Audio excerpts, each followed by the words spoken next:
Hello friends, स्वागत है आप सभी का हमारे यूट्यूब चैनल जी के ट्रैक में। तो दोस्तों आज की इस वीडियो में आपके लिए लेकर आया हूँ 25 क्वेश्चन, जो कि आज का हमारा टॉपिक है भारत के राष्ट्रीय प्रतीक। तो दोस्तों यहाँ से भी कभी कभी एग्जाम में क्वेश्चन पूछ लिए जाते हैं।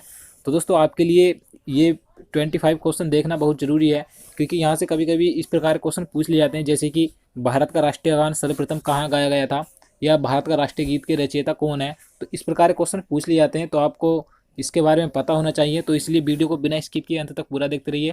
और आप हमारी वीडियो पहली बार देख रहे हैं तो हमारे चैनल को जरूर सब्सक्राइब करें, और उसके साइड में जो बेल आइकन है उसे जरूर दबाएं, ताकि जब भी मैं वीडियो अपलोड करूं आप उसे देख सकें। तो चलिए वीडियो शुरू करते हैं।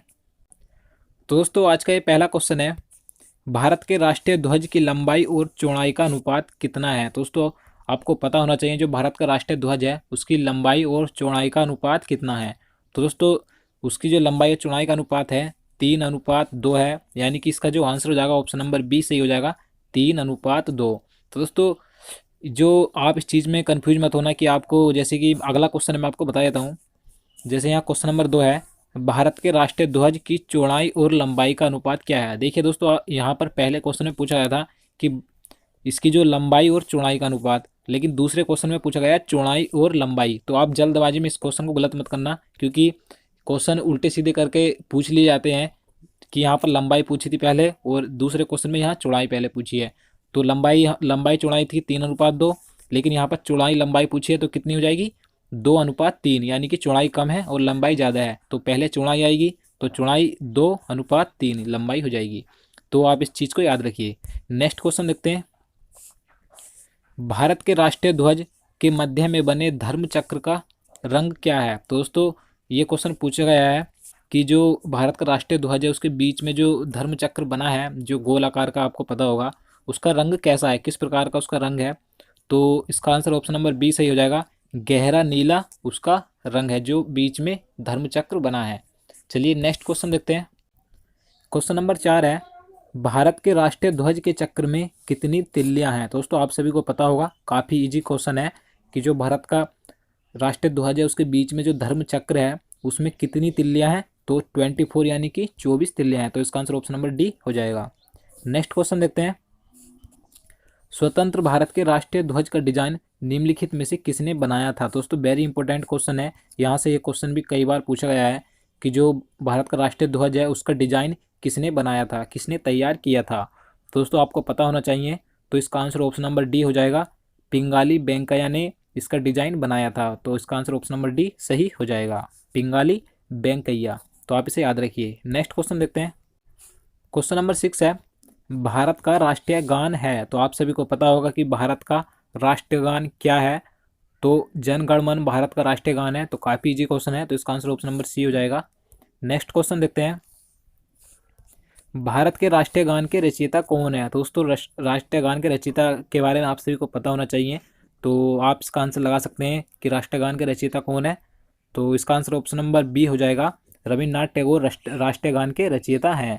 तो दोस्तों इस वीडियो में कुछ इजी क्वेश्चन भी है और कुछ ऐसे क्वेश्चन भी है जिसके बारे में आपको नहीं पता होगा।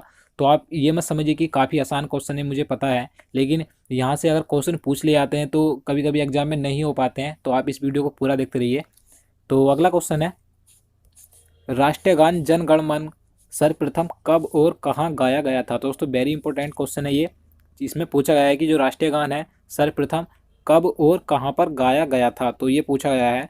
तो इसका आंसर ऑप्शन नंबर ए हो जाएगा, 1911 में सर्वप्रथम कलकत्ता में राष्ट्रीय गान गाया गया था। तो आप इसे याद रखिए, 1911 ईस्वी में कलकत्ता में ये गाया गया था। तो वेरी इंपॉर्टेंट है ये। अगला क्वेश्चन देखते हैं। क्वेश्चन नंबर 9 है, भारत के राष्ट्रीय गान जन गण मन को संपूर्ण रूप में गाने में कितना समय लगता है। दोस्तों आपको पता होना चाहिए कि जो भारत का राष्ट्रीय गान है जन गण मन, उसे संपूर्ण रूप में गाने में कितना समय लगता है। तो 52 सेकंड का समय लगता है। तो इसका आंसर ऑप्शन नंबर बी हो जाएगा, 52 सेकंड।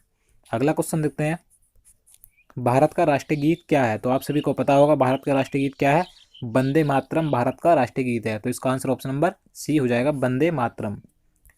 क्वेश्चन नंबर 11 है, भारत के राष्ट्रीय गीत के रचयिता कौन है। दोस्तों जैसे कि मैंने आपको पहले बताया कि भारत के राष्ट्रीय गान के रचयिता कौन है, तो बंकिम चंद्र सॉरी रविन्द्रनाथ टैगोर राष्ट्रीय गान के रचयिता हैं। लेकिन यहाँ पर पूछा गया है राष्ट्रीय गीत के रचयिता कौन है।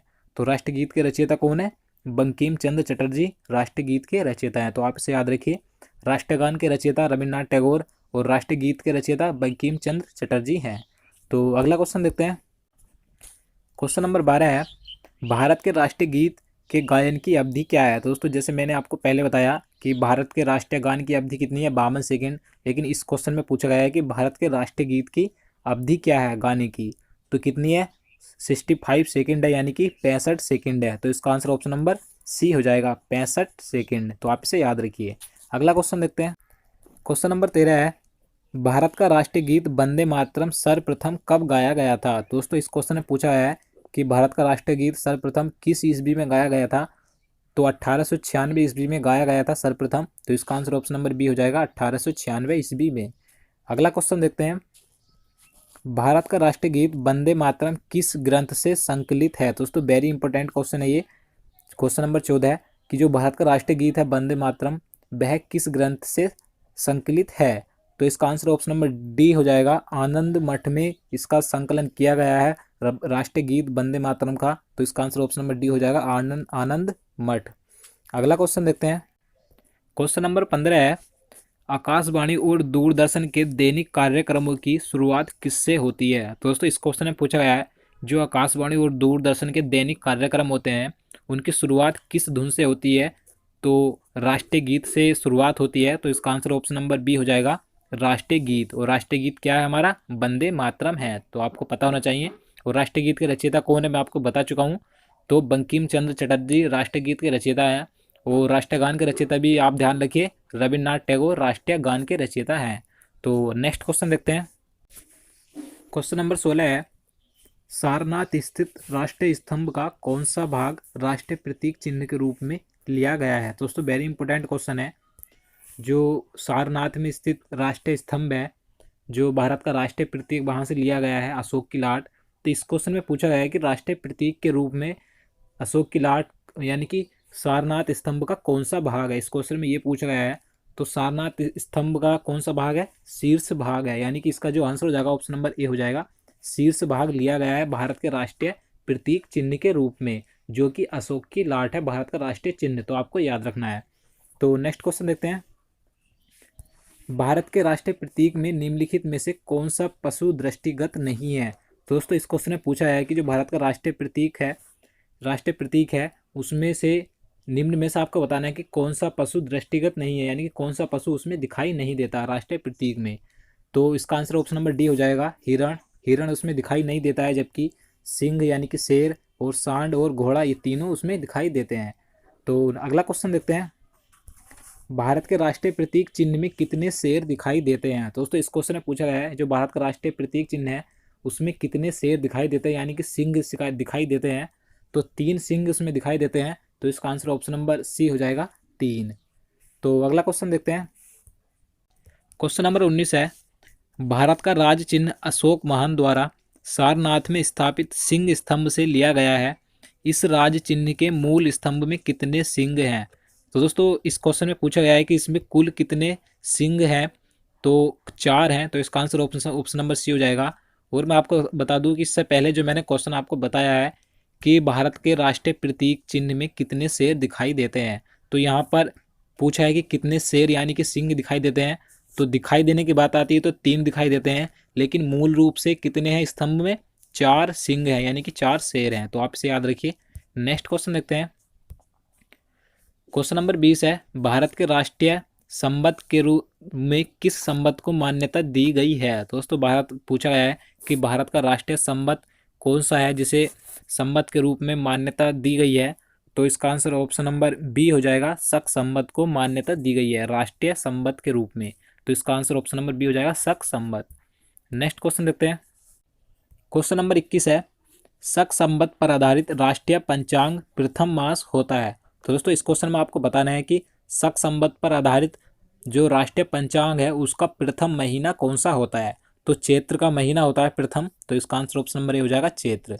अगला क्वेश्चन है, शक संबंध पर आधारित राष्ट्रीय पंचांग का अंतिम मास होता है। तो दोस्तों इस क्वेश्चन में अब आपको अंतिम महीना बताना है कि शक संबंध पर जो आधारित राष्ट्रीय पंचांग है उसका अंतिम महीना कौन सा होता है। तो फाल्गुन अंतिम महीना होता है। तो इसका आंसर ऑप्शन नंबर डी हो जाएगा, और प्रथम चैत्र का होता है। तो आप इसे याद रखिए।